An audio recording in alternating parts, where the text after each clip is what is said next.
What's up everyone, welcome back to Manhwa Unfolded. Today's story, a guy gets trapped in a game where death is permanent. Let's get into it. A desolate battlefield. Two armies collide in the wasteland, and one side commands a monstrous hydra. A soldier strikes with precision, taking down his opponent swiftly. The remaining soldiers freeze, not in respect, but in pure terror. But the warrior himself begins to waver. His body screams at him. Every breath feels wrong. His heart pounds against his ribs, and he can barely distinguish sweat from anything else running down his face. Yet all his senses tell him one impossible truth. This is real. He grips his weapon tighter as glowing windows materialize around him. Status screens, activating hidden traits one after another. The enemy soldiers circle, believing exhaustion has made him vulnerable. The warrior roars, "This is reality." But just hours earlier, this warrior was someone else entirely. We flash back to a cluttered bedroom. A young man named Hunmong stares at a game over screen, muttering about the ridiculous difficulty. His life has become unproductive. While others built careers, he spent his days gaming. After quitting his job months ago, he retreated completely into his room. But truthfully, he'd been living this way for years. 5 years to be exact.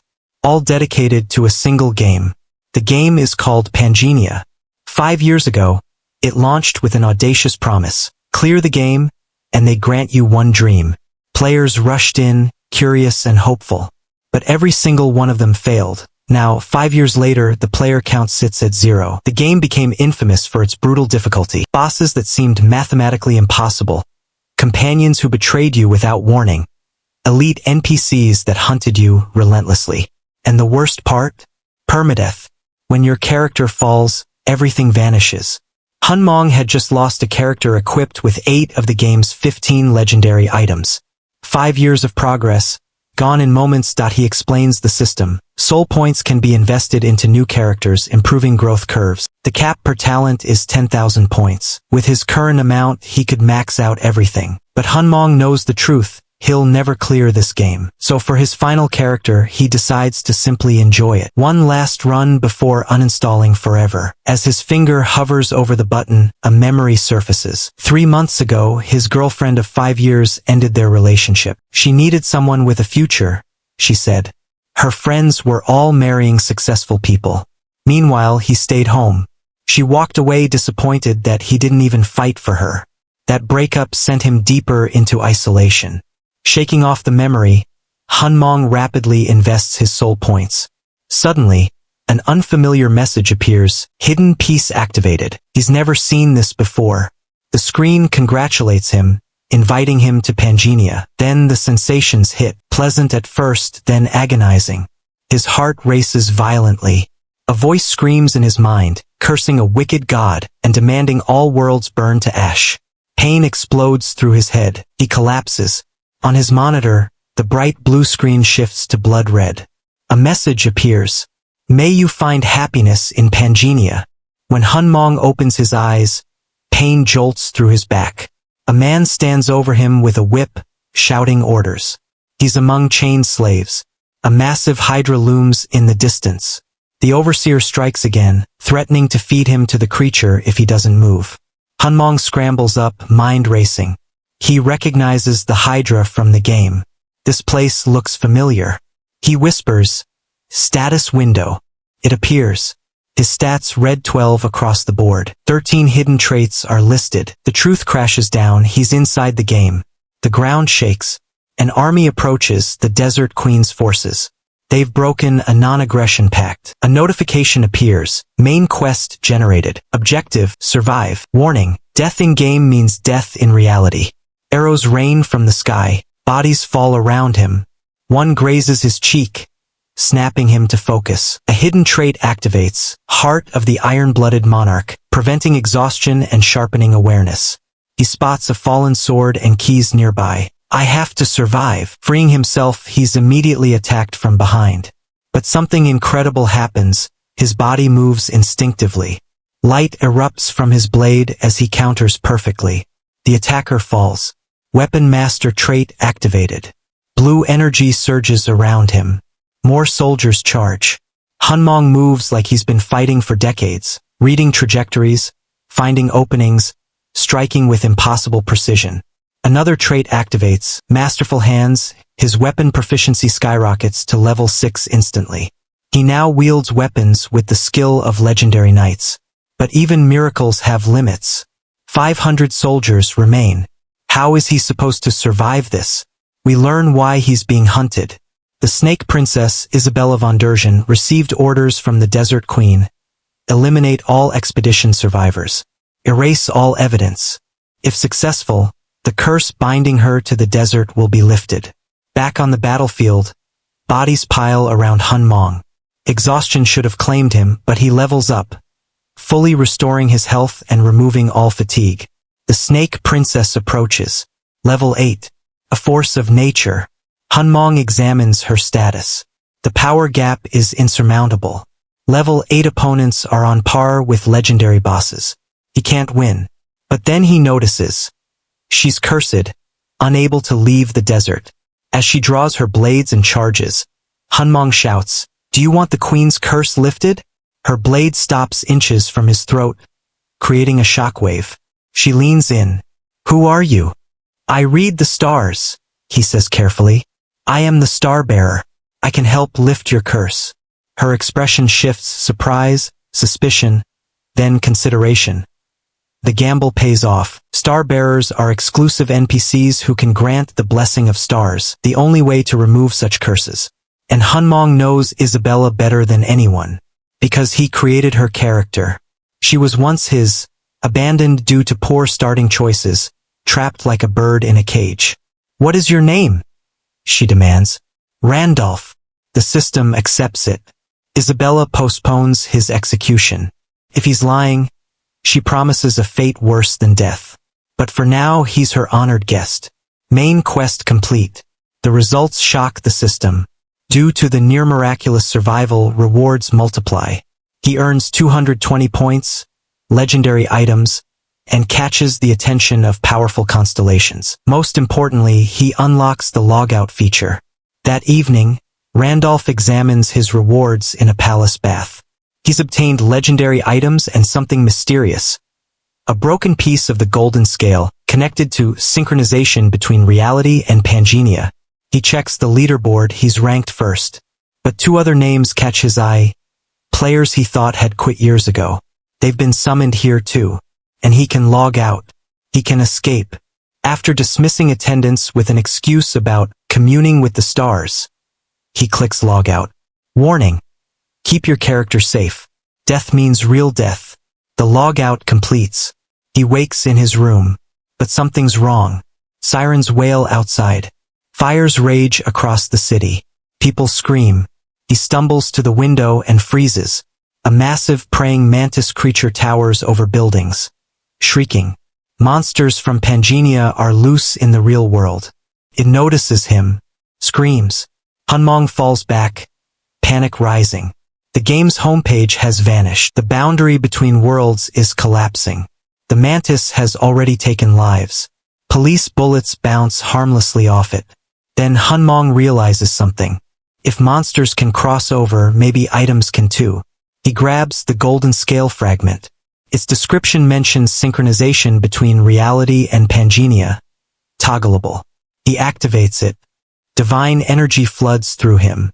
Synchronization complete. 24 hours remaining. Outside, a woman flees with her daughter. Debris falls. The mother sacrifices herself, pushing her child to safety. Another woman rushes to help, but the mantis approaches. A blade flashes. The mantis's head separates cleanly.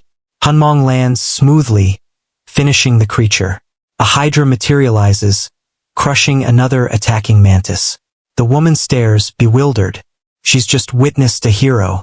News reports flood in. Monsters appear worldwide. Conventional weapons fail. But warriors have emerged too. Individuals cutting down invincible creatures effortlessly. Heroes promising protection. The world changes rapidly. A man watches on his phone. Player name, Massacre. Ranked 5th. The leaderboard updated. First place, 220 points.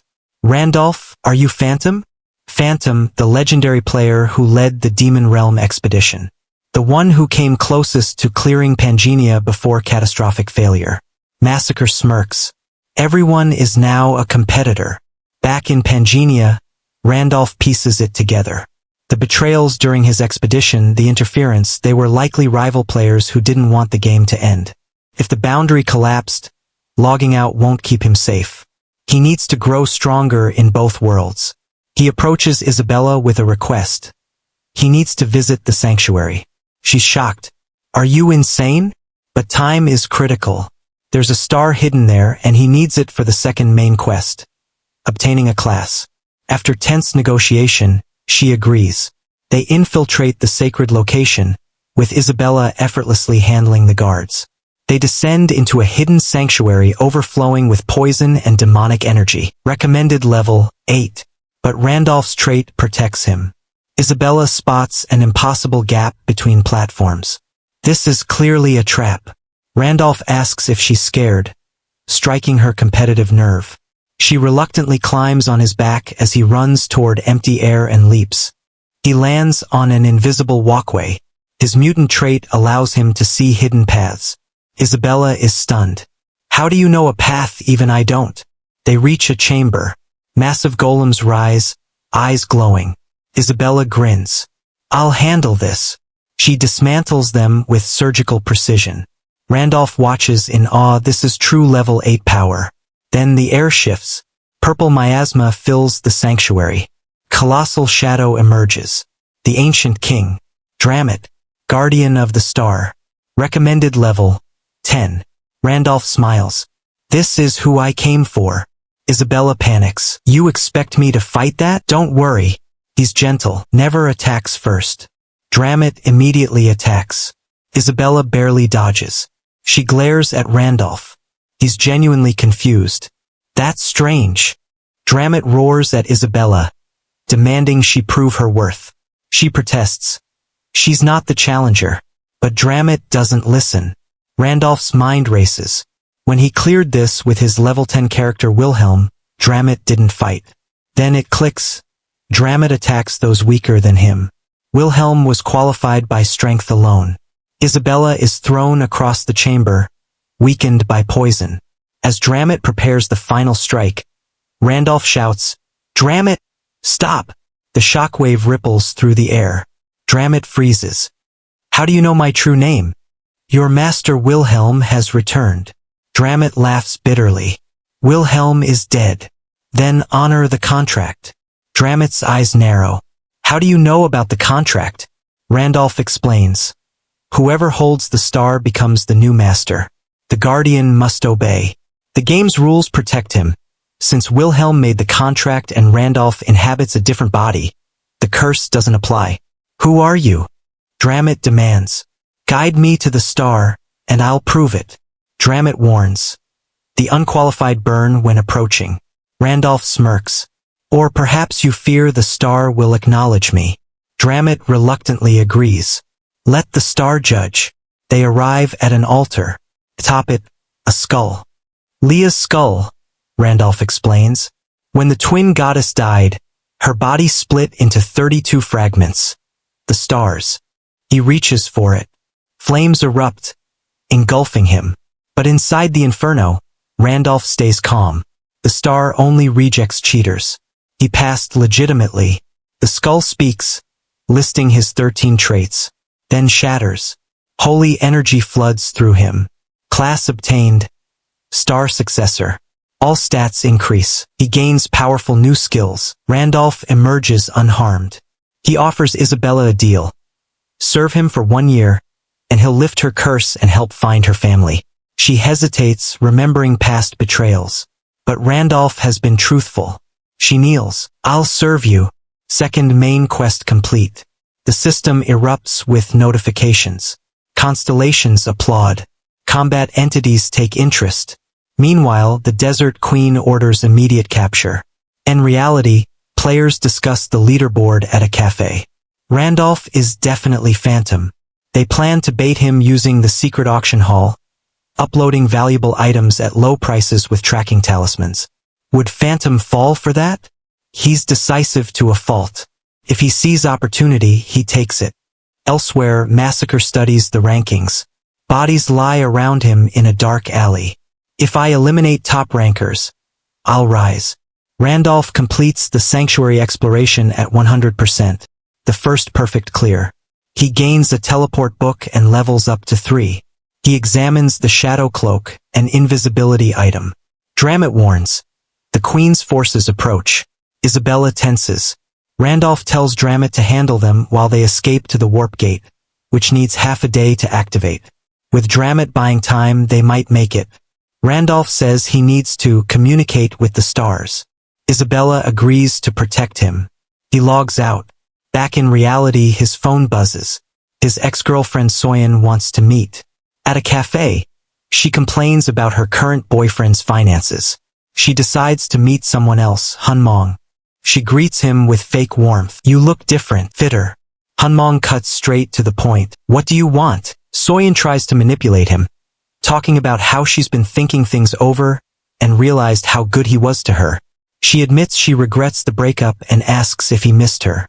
But Hunmong's mind wanders. He thinks maybe he should order a drink since she called him here. She doesn't. As she continues talking, he tunes her out. When she finishes, he simply says, "If you're done talking, I'm leaving." She panics, asking where he's going. She just told him she missed him, that she regrets everything.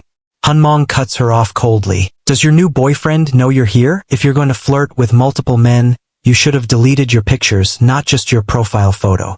He turns and walks away. She calls after him, begging him to wait. Hunmong thinks to himself, now he's strangely calm. Maybe Randolph's growth is affecting him too. Outside, chaos erupts. A man with a blade holds a woman hostage, the same woman Hunmong saved during the first outbreak. The man raises his weapon. Hunmong grabs his wrist. That's enough.